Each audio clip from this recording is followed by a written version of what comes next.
ಚಿತ್ರಶೂರ ಮಹೇಶ್ವಾಸ ಭೀಮಾರ್ಜುನ ಸಮಾಯುಧಿ ಯುಯುಧಾನೋ ವಿರಾಟಶ್ಚ ದ್ರುಪದಶ್ಚ ಮಹಾರಥಃ.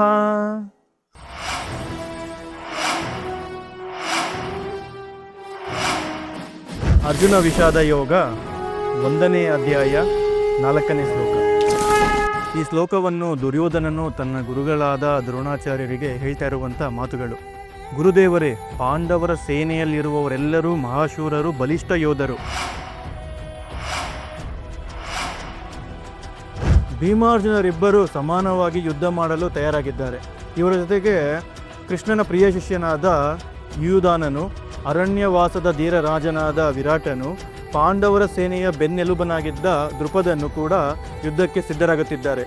ನೀವಂದುಕೊಂಡಂತೆ ಇವರು ಯಾರು ಯೋಧರಲ್ಲ, ಇವರೆಲ್ಲ ಮಹಾರಥರು.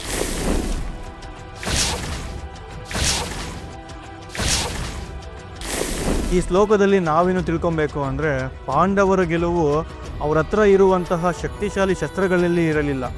ಬದಲಿಗೆ ಅವರ ಜೊತೆ ಇದ್ದ ಶೂರರು, ನಿಷ್ಠಾವಂತರಾದ ಯೋಧರು, ಮಹಾರಥರು, ಇವೆಲ್ಲದಕ್ಕಿಂತ ಮುಖ್ಯವಾಗಿ ಅವರಲ್ಲಿದ್ದ ಏಕತೆಯಲ್ಲಿತ್ತು ಅವರ ಗೆಲುವು.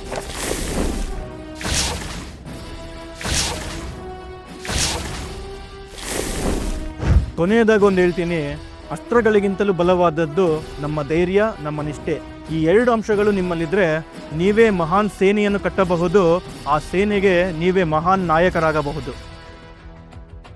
ಕಮೆಂಟ್ ಮಾಡಿ ತಿಳಿಸಿ, ನಿಮ್ಮಲ್ಲಿ ನಾಯಕತ್ವ ತಗೊಳ್ಳೋಕ್ಕೆ ಯಾರಿಗೆಲ್ಲ ಇಂಟ್ರೆಸ್ಟ್ ಇದೆ ಅಂತ.